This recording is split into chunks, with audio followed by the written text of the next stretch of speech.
everyone. Welcome back to this. welcome back to another exciting edition of the Liquid Weekly podcast. I'm your host, Karl, trying hard to enunciate Meisterheim. With me, as always, is our friend Taylor Page, co-host. Taylor, have you ever tried to make a Shopify theme from scratch? It's very, very hard. Yes. It's very hard. It's confusing. There's things you got to know, stuff you got to do. It's a big ball of just uncertainty, right? Especially if you're not a front-end developer like myself. Well, guess what, Taylor? You did the hard work of connecting with Ruben Bristian. Did I pronounce that right? I hope so. Yeah, And he is the father of four, the co-founder of Krown Themes, and he's focused on building niche Shopify themes. And he's here to answer all of our questions about theme development and creation. So, Ruben, welcome to the podcast. Yeah, thanks. I'm very excited to be here. Welcome. We're excited to Yes, have and you. we do have to acknowledge the Build Award just over your shoulder there. Oh, that obviously. Like we have to make sure to call that out. That's in case y'all didn't see it. From what Harshdeep has. I don't think Harshdeep has one of those, does he? That's yeah, Harshdeep does. Oh, does he? Oh, no, he has.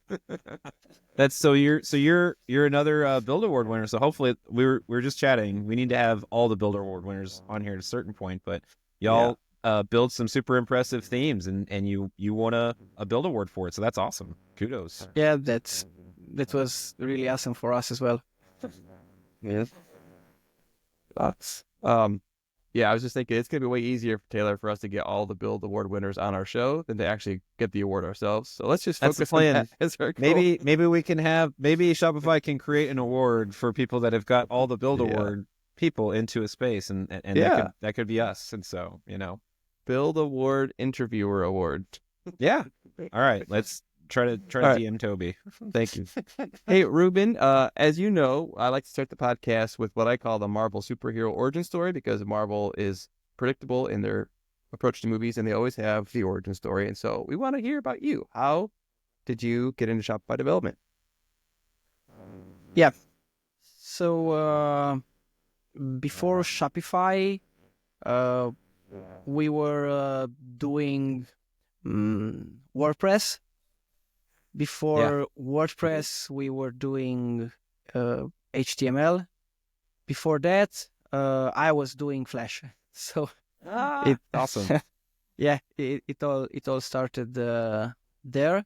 I think it was sometime in high school for me when I've started learning Flash, which was really exciting.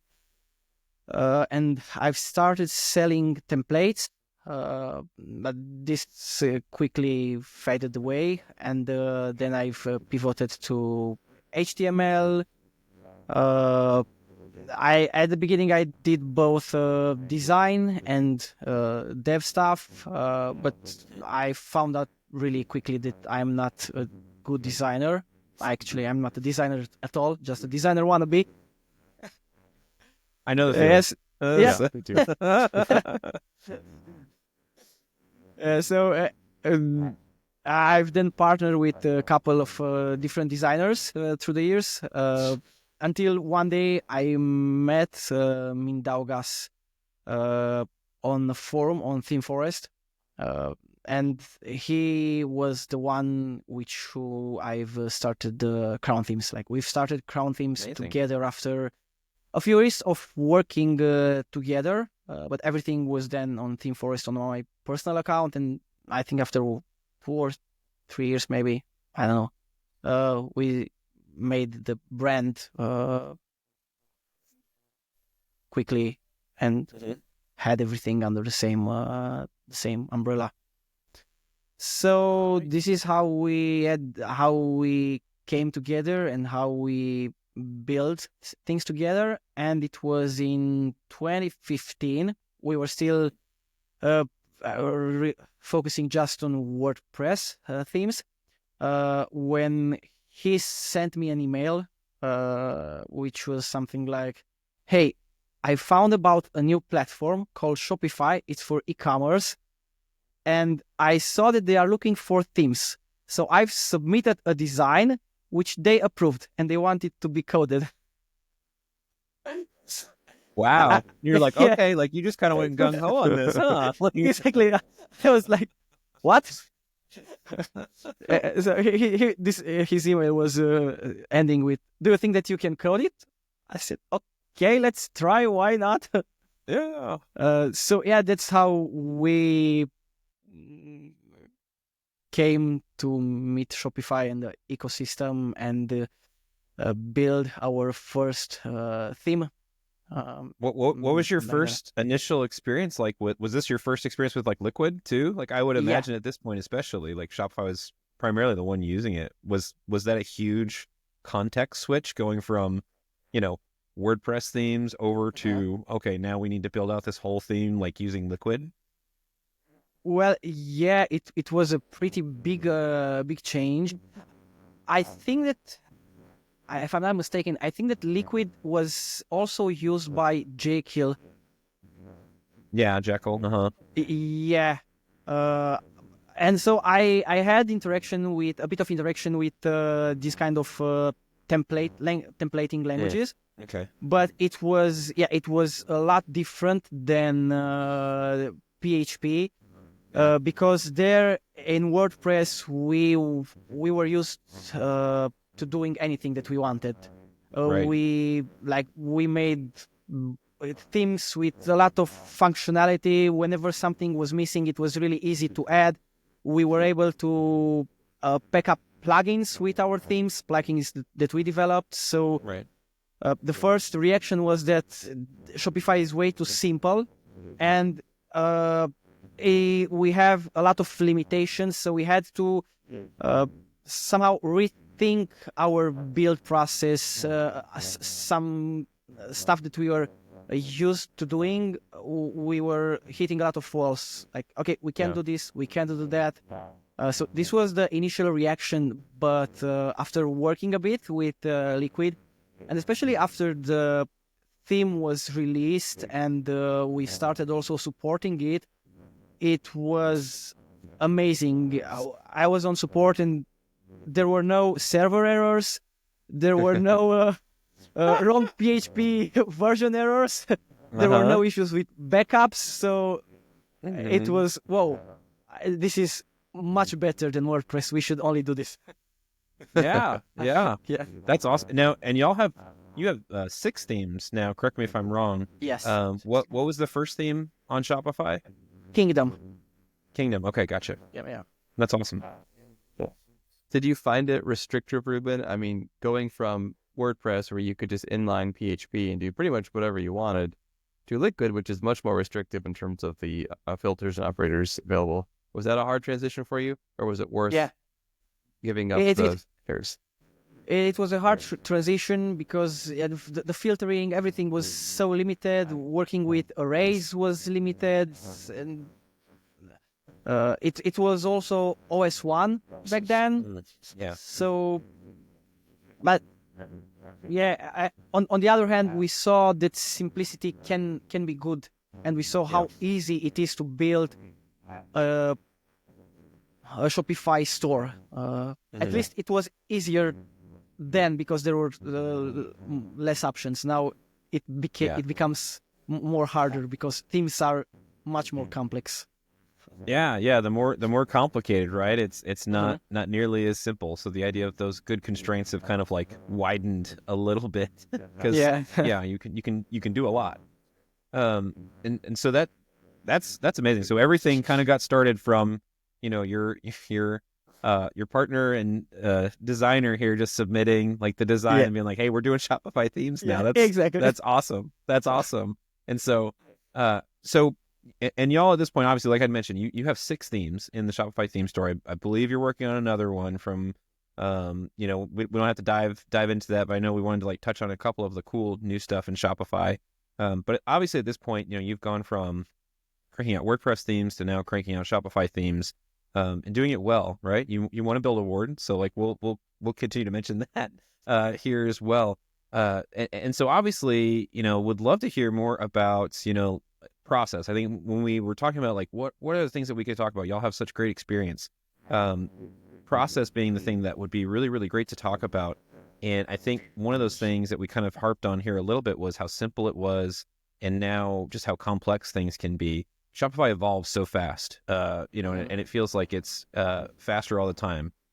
So maybe y'all can talk a little bit about your process, some of the things that you've learned over time here with building a lot of really high quality themes. Mm-hmm. So the process, we always try to find something that doesn't exist, or if it doesn't exist, at least it's not done in the way that we would see it. So each one of our themes have something really, really specific, and a starting point from where we've started, whether it's a niche, a market, an idea for a slider or for the design, everything starts there. Like when we did local, for example, we looked for integrations that had integrations with local availability, local pickup availability, and we saw that there isn't anything on the marketplace that tackles this in a specific way. So we said, okay, we should do something. We should do something for this market, for this segment. And it starts there as a process. So you almost start with the thing that you think is missing, or the specific the feature, really. Like you kind of start with a feature or customers that would be interested in that feature specifically, and that's where you start building out a theme. This is what we've learned in Shopify back in the day, because in WordPress we were just pushing out designs, and that was it. But then, so this was the case with our first theme.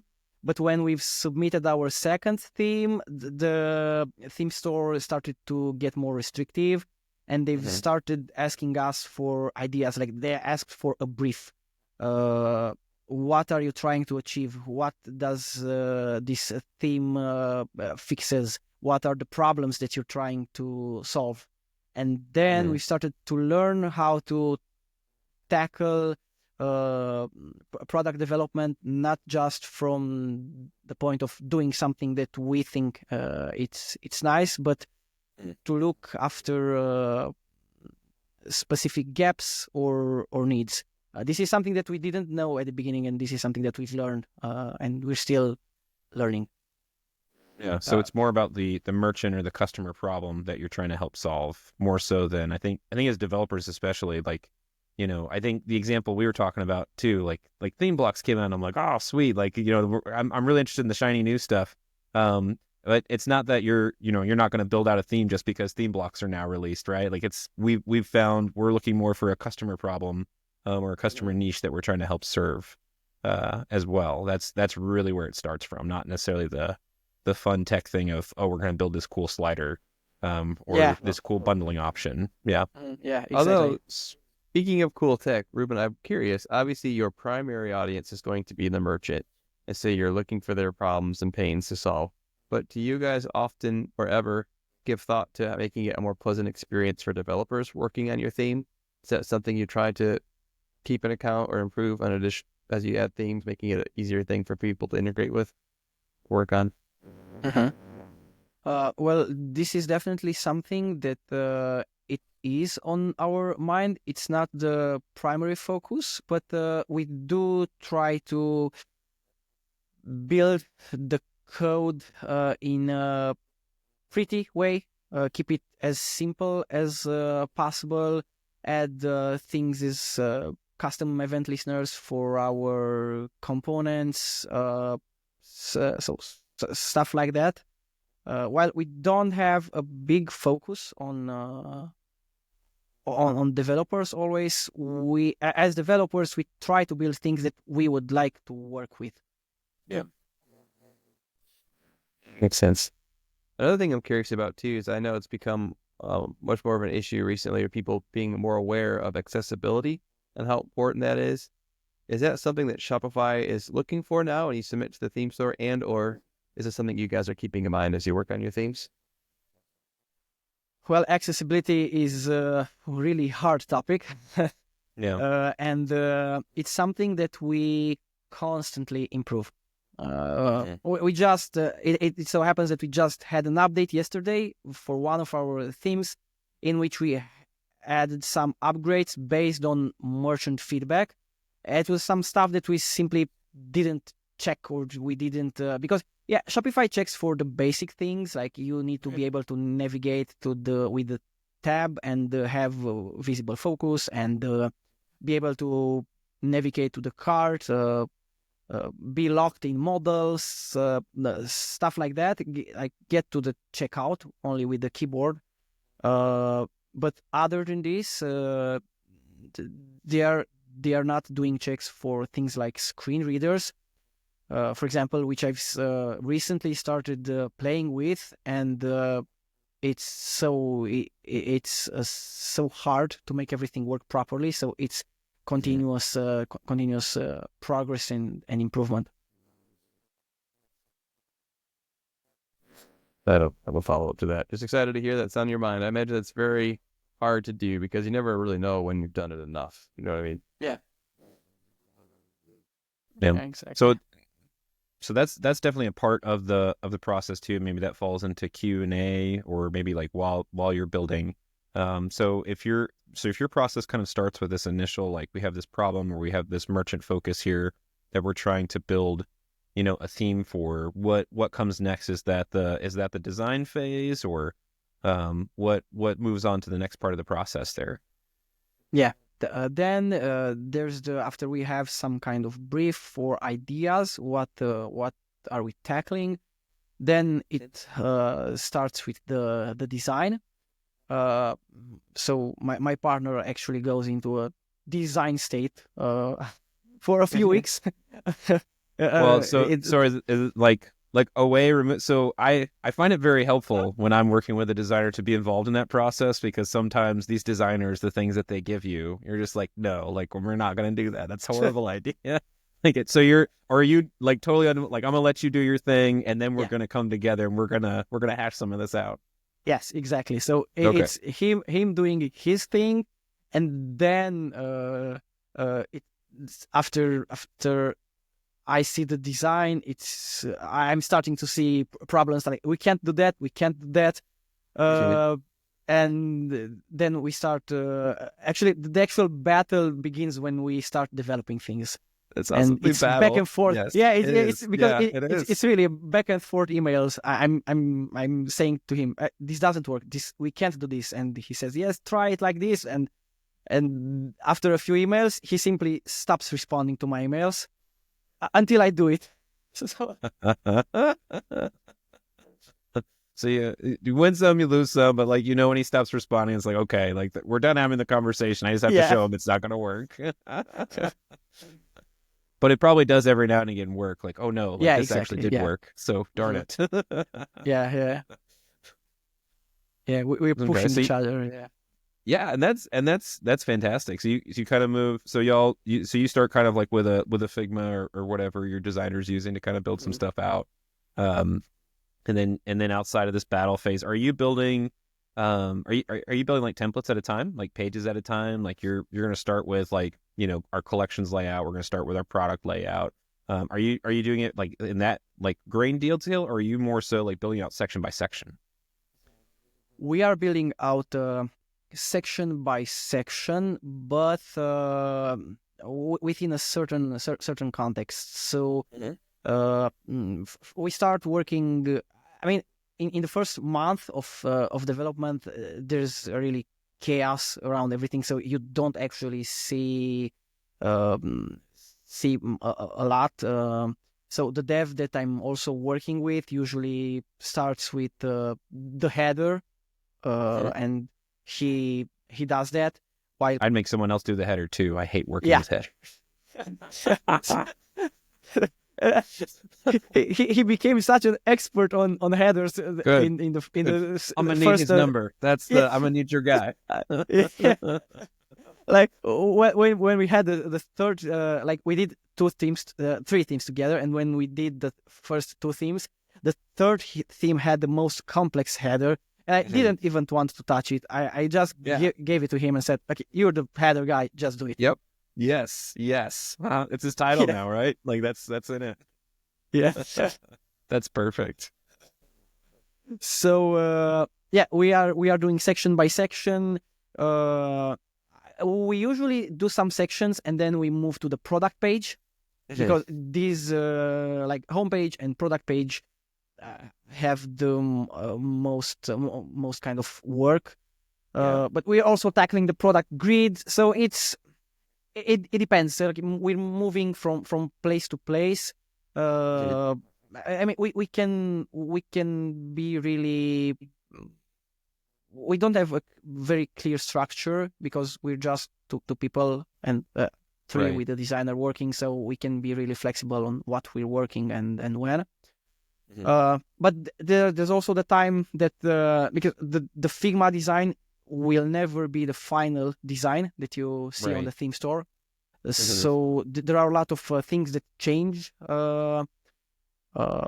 And when things are starting to get into place, Midaugas also gets in and starts sending us CSS snippets on what needs to be changed, on little details. So there's a point where everybody is in.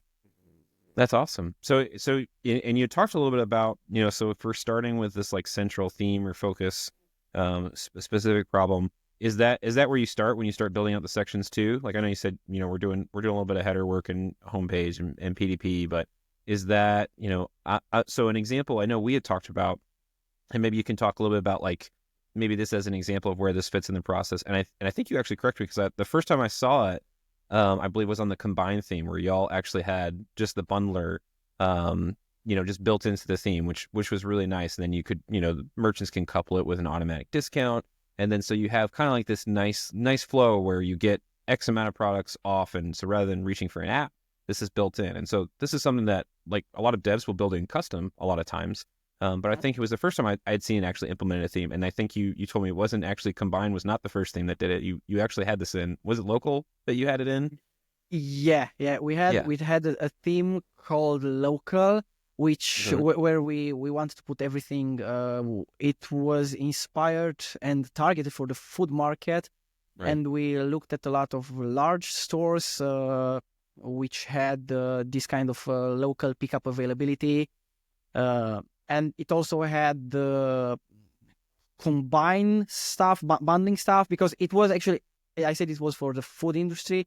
We had something like build your menu, like the initial design was with burgers. So get a burger, then add French fries and add mustard or ketchup or whatever. So this was the initial design of Local. That's awesome. Yeah. So at a point, we thought that things are getting too complex for a single theme, and we decided to divide the attention and just build Local first and focus on the food industry and the local availability stuff, and then we moved on to Combine, which was based on Local in terms of code. And there we focused on the bundling part and product sets. Yeah, so kind of had these big specific features, and that's kind of where a lot of the design revolves around that same common issue and those sorts of things. So that's really interesting. So you kind of saw, what did you choose to make Combine because you saw the success with that kind of bundling type component, or was that because you were trying to just solve a totally different merchant problem? Yeah, we were trying to solve a different problem. We up until the point that there was no theme with bundling. Also because when we've started developing Combine, which was actually called Bundle, but Shopify didn't allow us to put this name. They made you change the name? Yeah. And that's we said that surprising to me, because there's a couple of themes. So there's a theme now, additions theme, and I'm like, additions.dev. Like there's a whole I messed with Harshdeep. Somebody named their theme King, and I was like, did they get permission from you to do that? That was Yeah, but we so had it. Shopify made you change from bundle to combine. So Yeah. similar, but not quite the same. Okay. Yeah. Yeah, they told us then that they weren't happy with local as well, but they let that slip. But when they saw bundle, they said, okay, no, you guys need to stop. We let you guys have local, so we're not Yeah. gonna let you have bundle too. Okay. That's awesome. Yeah, I had no idea they had that much feedback. I know. So lately, it's been a thing for apps. There's been this whole big thing about people having to rename their apps and stuff like this or whatever. I didn't realize that they were actually that restrictive for Shopify themes as well. So well, and that might be a good just to check in kind of on like the process, like how early in the process are y'all like checking in with Shopify? Is there some kind of a process to like check in with Shopify and like this is the theme that we're building, like we're not super far down the road? Is it still the same kind of process of we're submitting a brief and Shopify does that, or do we build the whole thing and submit and cross our fingers and hope for the best? Mm-hmm. Yeah, that's how it's working now. Wow. Okay. Wow. And that's when you find, oh no, you need to totally change the name for everything. So you had to go ahead and get a new. Well, I guess you're not having to buy a new. You're not having to buy a new domain or something like that for every theme or whatever. Yeah, exactly. But, like the demos are still called bundle. It's bundle theme demo appeal. Is it really? That's awesome. Because cheat. Yeah. So this is what I was actually saying, that when we've started to build the combine, actually automatic discounts were not available. So we were still scratching our heads on how to actually do this. We were all like half, the theme was all like half developed, more than half. We had sections, we have the design, we had the bundle builder design, we had the product sets section, but we were still trying to figure out ways on how to make this experience. We thought of making some little checkbox, like little discount codes that you can copy and paste in checkout or something like that. Mm-hmm. But then we were at the Unite in London in 2020, and then Shopify announced automatic discounts. So it was the perfect timing. In a few months, we released. That worked out. Yeah, exactly. Yeah, because I've done some things, like I've got one where we redirect using the discount URL, so it applies a discount because we didn't want to use automatic discounts and stuff like this. But then you're doing a redirect and so you've got like then a modal pop up or something, and it doesn't always do the redirect back to the cart page or whatever. So it's just not clean. So automatic discounts work really, really well for that. So really, really great timing on y'all's part. Yeah. So like there's so building that worked out, and centering that around this idea or concept of the big features that you want to build. Let's say that you've built out your sections, you're doing the design back and forth, and you kind of get to the point where you're pretty happy with what you've built. Is there anything that you're doing maybe externally, like getting any kind of like user experience or user feedback from outside of like the design team? Like, are you having other people use the theme before it gets submitted to Shopify or something like this? Or what is that what does your QA process, I guess, look like before you submit to Shopify? Or is there one really? So we do after everything is almost done, we start doing QA. Which also happens a lot when Mindaugas is building the actual demo stores. There's a point where a lot of issues appear. We also get the theme into the support team. They also start playing with it. Okay. We never involved merchants into this process, but we are thinking to do this for our next theme. Okay. So is that just because you think you'll get better feedback from like non-technical people providing or trying to set up a theme? So it sounds like that's the main strategy for QA right now is, hey, like, let's set this up in some demo stores, and you're going to start to run into some pain points that we can then smooth out. But a lot of times, right, you're working with people who are very technical, or even if you have a designer, which sounds like relatively technical designer as well, if they actually know what CSS is and they can send you snippets, well done, amazing. That's 1 in a million there. But there's a lot of benefit from people getting feedback, probably from people who aren't technical at all, right? Those represent that's a better representation of your actual merchants. Yeah.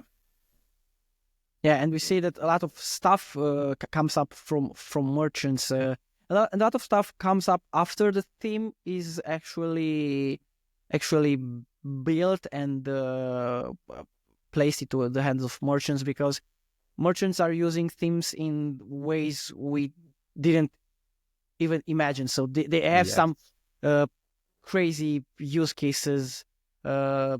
And then there's the Germans with the big words, the long words that overflow and break buttons. So, whoa, shots fired! Easy there, buddy. Check out my last name. I don't know if you noticed. Yeah, it's about the language. It's the language. That's awesome. Well, go ahead. I'm sorry, Karl. On the theme of QA, do you do any sort of automatic testing or verification? Like, do you run JavaScript test suites or any kind of front-end testing? No, we don't have any automatic testing. That's okay. I mean, with JavaScript, why even bother to test it? You know it's going to be proof 100 times. Sorry, I couldn't help it.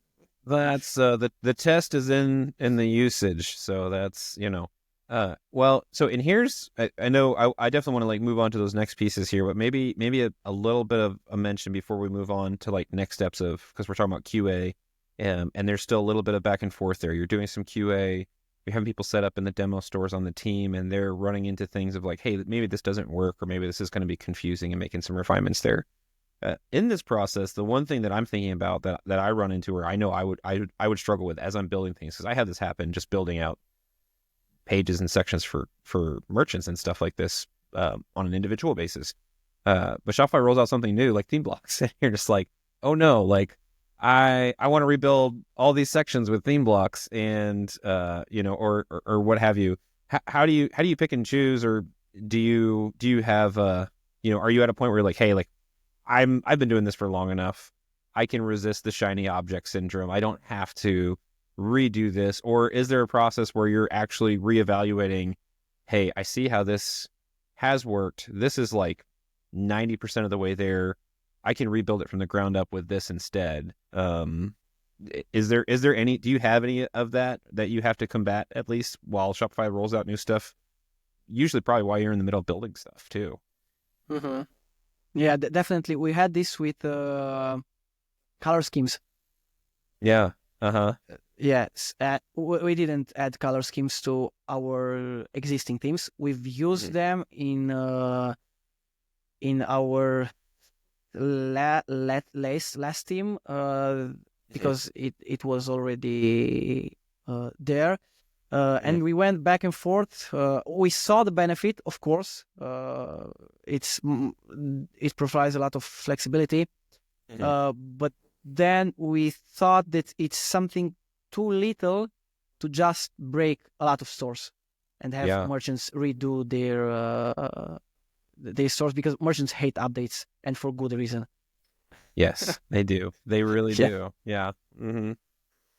Okay, that's good. So at least that's a really good, relatively recent example as well of instances where. So did you evaluate color schemes in the usage, and then just figure out, hey, this is really cool and this is going to work great, but let's save it for the next theme? That was kind of the. Mm-hmm. Yeah, and we thought that at a point we might add it, and at that point could be now, if we're rebuilding some of the themes with themes blocks. We are looking also at adding color schemes into the themes that we're rebuilding. Mm-hmm. Yeah, that was. I know that was the feedback from a lot of theme devs was, hey, theme blocks is great. This looks really cool. I think that merchants will get it. Although it's a mind shift, just not from building it, but even from using them actually within the customizer as well. So, but I think that was the big pushback, right? Was this is going to break too many things. This is going to be a big shift for merchants, and we don't want to like perpetuate this whole like 3.0 because then people will think anything before that's not as good, right? Like that's why we have legacy or vintage themes, not legacy. Legacy customer accounts, vintage themes. So yeah, I totally understand. Like that's got to be a really hard thing to figure out. Where do y'all figure out in this part of the process, and you're calling out like specific features and things of this nature that you want to build? How do you figure out what are the popular features or what are the must-have features? I'll give you a real good example of one shop that I was just working on, and even me, they were like, hey, like, we're updating this theme from a vintage to a 2.0, and we won't, we're going to need some help with this FAQ section. I was like, well, most themes have an FAQ section or some form of an FAQ section. And of course, this theme did not. It wasn't one of y'all's themes. It was from a different theme shop. And so, but it's funny because I was like, well, shoot, like I feel like that's kind of standard these days, but apparently it's not as much in some instances. And so, how do y'all pick like what are the features? Like, why do you choose for some in some themes we might support a mega menu and then others we don't?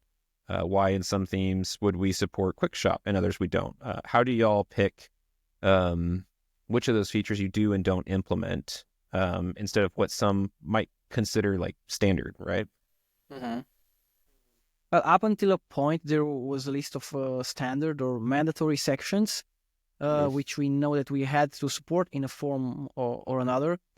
And other than that, we just like these were the basic sections that you would expect in any theme. And other than that, we just did our own things that were specific to each theme.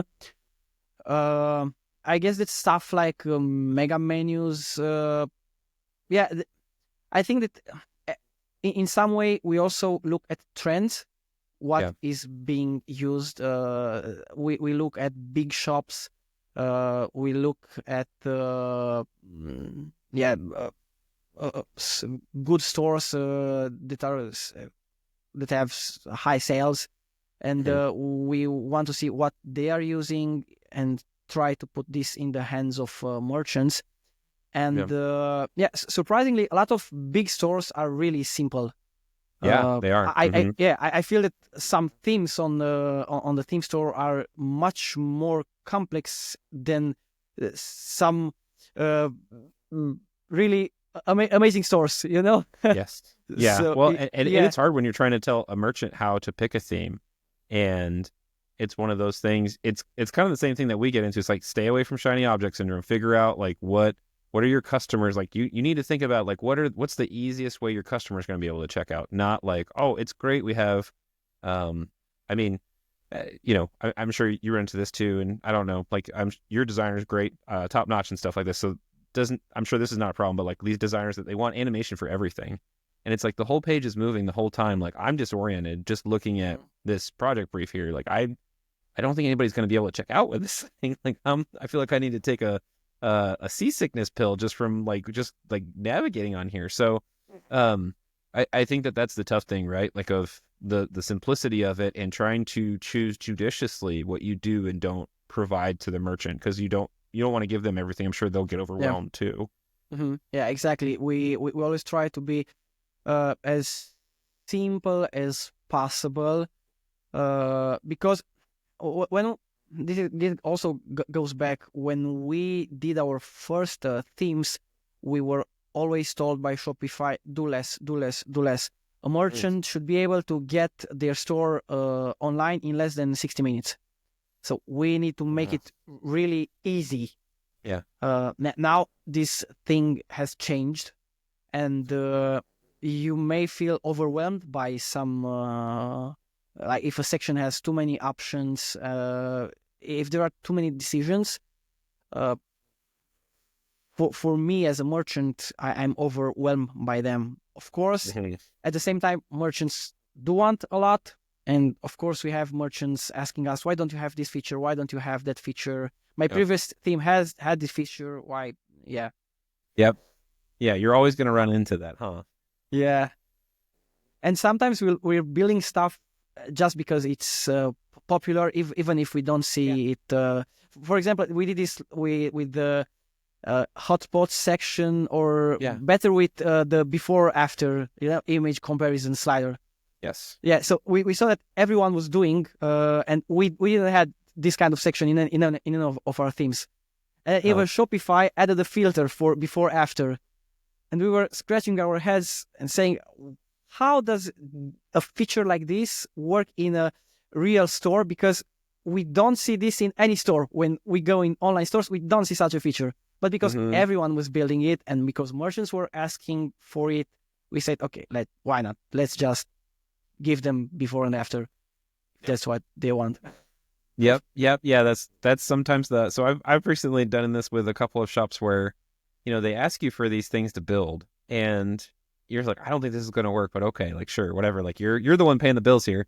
And so, like, you build it, and the hotspots is actually one they wanted a quick add added to, so you could look at it and just very quickly add these items or all of the items from the hotspot image into one in just one go. And I was all excited because like, yeah, like this, okay, like this seems like it would work. There's it's been implemented for a couple of months now, and I think one person has like used it, like looking at the data. Just like out of all these people, like one person has like used this thing. So it just doesn't work out sometimes. It's just because it's fun, or you think it's going to work. It's wild that doesn't actually work. That's really fantastic. So you do use that a lot with other shops, and then we get to this point. We've done the feedback. We're at this stage of the process. We're finally happy. We're submitting to Shopify. How long does that process take? Like, what does that look like? Are you getting feedback from Shopify really quick? Like, other than, hey, we don't want you to name it bundle. Like, they email you right away and say change the name. But how long does that review process take? Like, are we talking months, weeks, days? It's weeks. Yeah, weeks. At least we released our last theme last year in January, February. Okay. So it was, I think it was 2 or 3 weeks back then. I don't know how it's now, but so a couple of weeks, and they'll get back to you and say, hey, like, do they just give you like this big old list of things that you have to change, or what does the feedback look like from the team when that happens? Yeah, well, it really depends on on the experience that you have in building themes, Sure. and in the Q&A process, because if you do your own Q&A really well, the list is pretty short. Yeah, and that's you fantastic. can and you can put the theme up maybe in the second iteration, but you really need to get through this process a couple of times to be able to do that. Otherwise, if we go back 3 years ago, our local theme, let's say, had a big list of issues, and you learn from that. If this is the first time you're submitting, it could definitely be a big list. But it's a really great Q&A. Shopify does get some really good feedback and is testing everything really, really well, and providing comments and everything. Yeah. Do you think so? Is because y'all also not only your own experience, but do you think the reviewers probably take a look at the fact too that you have multiple themes in the Shopify theme store, and they kind of say like, okay, like this is probably figured out, or are they still going over everything you feel like with a really fine-tooth comb? And now I think that they are going through everything. Yeah, makes sense. Yeah.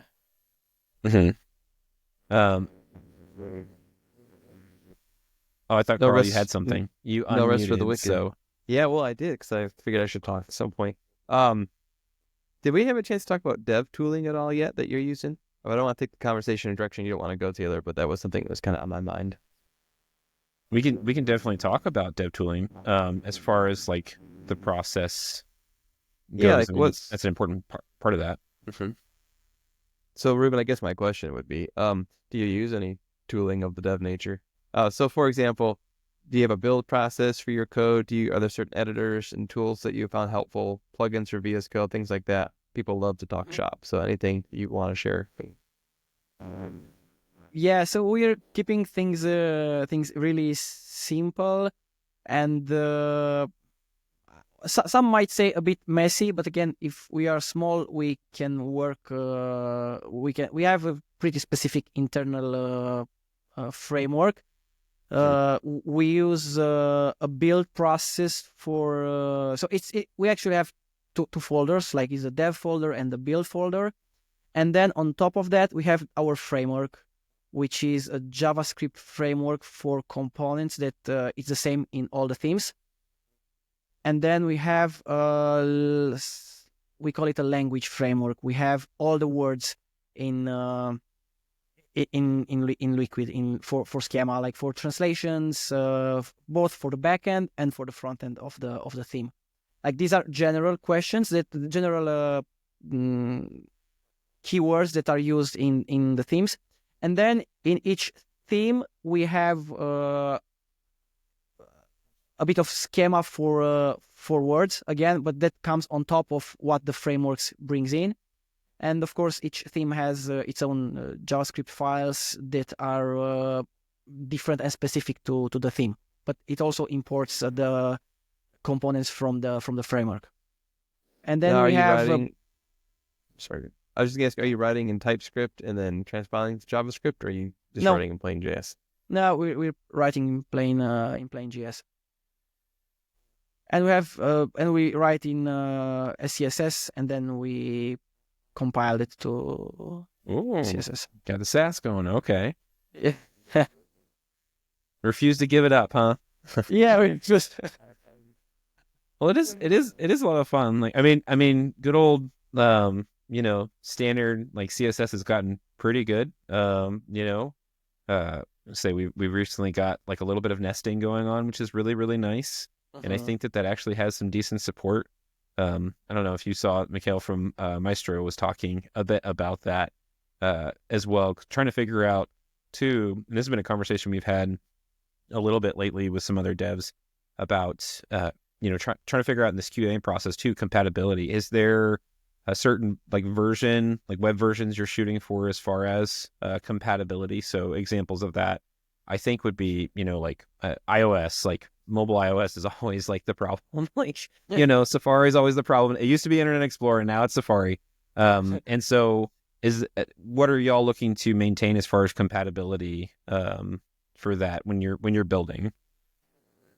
But we're trying to go as far back as possible. There are times when we see if a browser is not being so used, we just teach compatibility in order to write better code, a bit simpler code. But yeah, we test. I think in Safari we test from version 14 up. Okay. Yeah, I think 14 is what a lot of people were settling on. Yeah. Makes sense. And then as far as the dev tools and process goes, is that I think Karl was getting that. You a VS Code guy? Are y'all using Cursor? What are we using? What's your thing of choice there?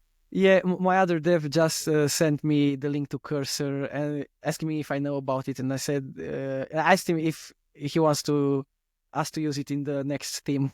Have you tested it out yet?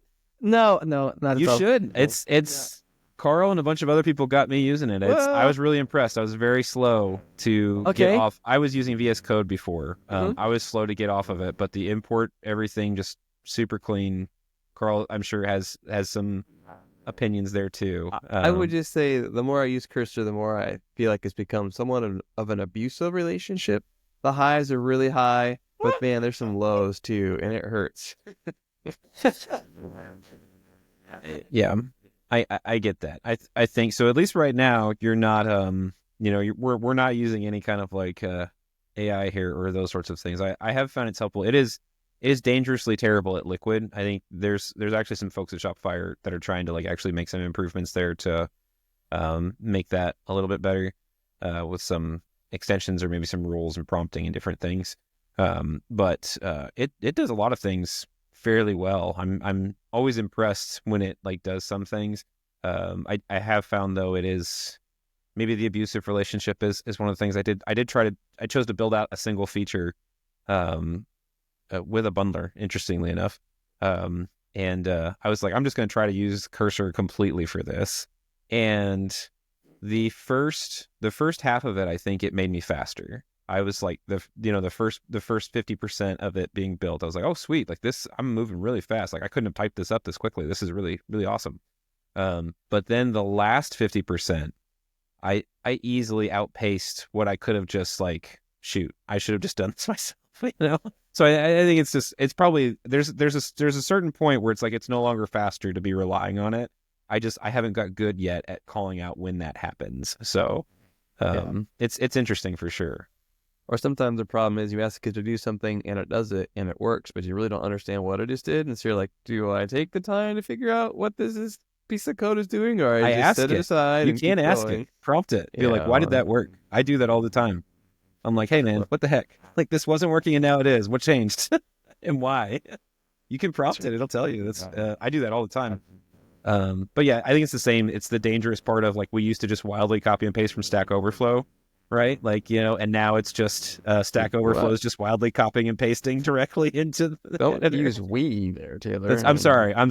I know you're not Karl. It was a very disciplined approach to copying from Stack Overflow.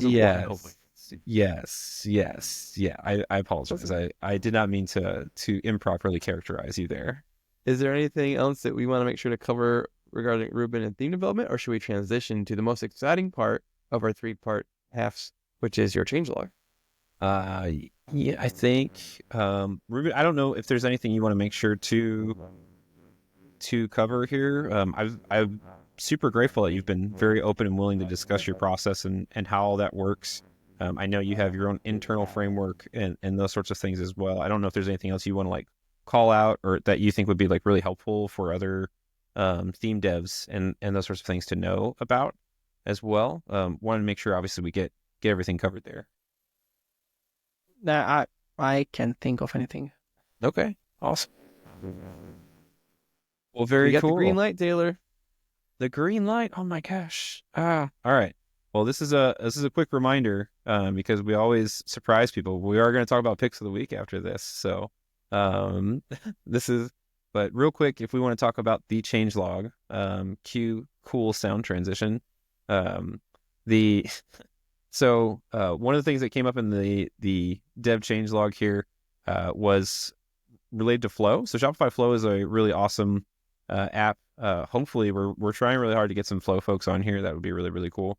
But there's been an update now where template extensions no longer will block deploys. So before, if an app can add its own Flow template extensions, which is really, really neat. So your own Shopify app can rely on Shopify Flow to get some cool stuff done for you. And so before, though, it actually would block the deploy because the Flow team has to review and approve those extensions. That's where they actually show up in the Flow library if you're trying to do a extension from the merchant side. But now it'll no longer block the deploy, at least. And so you'll just get an email whether or not it was approved or not, kind of type thing. That's a big improvement as well. That way, people will stop avoiding building for Flow and they can start really using it. Flow's made some huge improvements, not in the changelog. I just saw Paul over the Flow team post about this the other day, but they actually increased the logs from 7 days to 14 days, which is really impressive considering I've got some Plus shops where we're running multiple flows on orders. And so like you got to imagine like all these Plus shops running it on every single order. So the logs for that is just that stuff stacks quick. Other thing in the changelog, and this is exciting for theme devs everywhere working with Liquid, but Liquid arrays are now better supporting find index, has, and reject filters. So Ruben, I don't know if you've had a chance to play with these yet. I still have to properly dig into these, but like Liquid is getting actually proper support to deal with arrays, and that's exciting for all of us because Liquid up until this point hasn't really had real arrays. I'm super excited for those. Yeah. I'll be honest, Taylor, this is one thing I regret deeply is when we had Toby on the podcast and he was very excited to talk about Liquid. I had the thought, well, I don't know if I had it at the time, but like, why is it so restrictive in terms of what Liquid allows you to do versus like inline PHP or ERB and Ruby or whatever? I'm sure there's lots of trade-offs there, especially with the scale that they host. So I'd be very curious if anyone's listening in the Shopify team and if you're willing to come on and talk about some of the technical details and how you were finally able to get to a point where those were able to be done. I'd love to hear the details.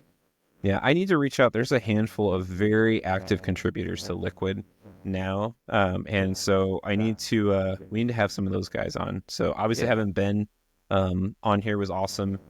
Maybe we can try to get someone like Max Stover or there's like I said, I know there's a handful of folks. I only know them by their GitHub handles. I actually don't know their actual names that are like super active in Liquid. But so anyways, like back to that Liquid arrays. This is huge for those of us dealing with Liquid, so very excited about that mess. Another update here. There is now no op. I'm not sure what no op term is, so someone can let me know what that means for unchanged metafields and meta objects. So before you would actually get a webhook being triggered based on a meta object, meta field value if you were like listening for these, even if it had the same matching value. So now it's going to go ahead and filter those out so you don't actually have to get that. Just eliminate some unnecessary calls there for that. And a big one, this seems like a big one, there's now reserve prefix protection for meta fields and meta objects with the dash, and it's like anywhere in the actual namespace here. So you can't include that because it's being used specifically for Shopify. It looks like for their standard meta field, meta object definitions, and then also for the app, like for the app ID. So currently you don't have to have any issues necessarily if you have an existing prefix that includes that, but it will be problematic going forward. So if you're trying to create new ones and you're using that, like you're going to get an error, and that is the changelog. So, bam. Thanks, Taylor. I mean, that's really helpful. I know I gave you a hard time about it because I like to goad you, but it's interesting the stuff that gets dug up there because not all of us take the time to look at it, and I appreciate that you do. Yeah, absolutely. You're like the Liquid array filter reject that we've always wanted for the changelog. So thank you for cleaning it up for us. Absolutely. All right. Well, here we are for the last third half of our show, which is our pick of the week. Ruben, being our guest and having to endure listening to that, would you like to go first? It should be from this week. No, anything. You pick anything top you want. Of mind. Yeah. Anything you want. You can't pick your build award though. That's not fair. You can't pick that for your. And for those listening, we did give him a heads up, so it's not like we just put him on the spot. So I don't know what he was doing when he was supposed to be thinking about this, but it could be food, it could be programming, it could be TV. Who knows? Geopolitics. Yeah. It could be the changelog section of Liquid Weekly Yeah, Pod. it's never going to be the changelog section. Yeah, we've had a new baby in the family for 2 weeks now. Congratulations. So, yeah, thanks. That's a really big pick. Yeah. And Wow, so I that's- can't believe yeah. you're doing this That's- 2 weeks in. I know. I wouldn't be talking to anybody 2 weeks in. Like you're in survival mode right now. That's It was the schedule. Like it was the schedule. We got him on the schedule, and he's a man of his word. He cannot go back. He agreed to it. Yeah. Wow. We would have understood. We both have kids as well, so but we really appreciate now even more so that you took the time to be on here. Thank you. Yeah. Not only I'm here, but dressed and articulate and awake, and those are all things that you take for granted when you have a newborn. You mentioned you have 4 kids. So what are you have like? Are they all really young kids? Do you have like a spread? Are you stuck changing diapers for like? No, they're pretty spread out. It's 10, 7, 4, and the newborn. Oh, that's great. Good for you, man. How fun is that? Yeah, it's so fun. Yeah. Well, I hope your wife's doing well and that you guys have an easy transition into being completely overwhelmed. Yeah, exactly. Yeah, thanks. It's like there's do you know who Jim Gaffigan is? No. He's an American comedian. It's fairly well known, but he did a bit once, I think, where because he has a large family too, and he was describing like what is it like when you have like another baby, when he's adding a third or fourth. Like, well, imagine you're in the water and you're drowning, and someone hands you a baby. I guess what's And that's what it's like. I always thought that was apt. Anywho, I'll go next. For my pick of the week, I don't think I picked this before. I double checked, but I watched this show. It was on a couple years ago, and then the second season came out. It's Severance on Apple TV. And at first, I didn't get it. I thought the picture was weird. And then I watched season 1, and I got into it. And when season 1 ended, I was like, okay, I can't put myself through that again emotionally. So if there is a season 2, I'm done. But then season 2 came out, and I started watching it. It's really good. So if you like sort of trying to figure things out and wondering what the lore is, I recommend it. Nice. You definitely did pick Severance, because I only watched Severance because you picked it. No, Did I pick it, or did my innie your picks pick are it? really good. What's that? Did I pick it, or did my innie pick it? It's a Severance thing. We'll never know. We'll never. It is a good show. I only started watching because you recommended it. So I was like, what the heck is he talking about? I'm so right? tired. Just shut up. What? Karl. So my pick will also be a TV show. It's an older one though. My wife and I are like rewatching this show called Person of Interest. I don't know if you've ever seen or heard of that. It's just this really unique show. Like the acting on it's not necessarily great or anything like that, but it's a pretty easy watch. It's a nice like the good guy wins kind of type thing. So it's on. We watched it on Prime. Whatever that video streaming service is or whatever that you get with Prime. So it's easy. Old. It's not very good acting. Only mildly interesting. You're really selling it, Taylor. Yeah, I'm gonna go. It's an easy watch. Like I said, feels good. So it's this time of the year. I don't know if y'all get, especially because we're in Ohio. Carl's like, oh no, he's starting. It's so gray. Like we watch more TV than we ever do. I want to be outside again, and like I need the sun. So you can go outside. It's just miserable. It is miserable. Yeah. So anyway, well, I think we've done it. Ruben, any last parting words? It's your chance. It's okay if you don't. No. Okay. He's like, what is this? Is not got on a the 2-week-old man. Like he's just like, I just want to go to bed. That's right. Well, you wasted another perfect good hour listening to the Liquid League podcast. Thanks for joining us, and hopefully we'll join some of you at editions.dev in May. Get your ticket if you haven't already, and we'll talk to you later. Happy hacking. All right, bye. Thank you, Ruben. Thank you.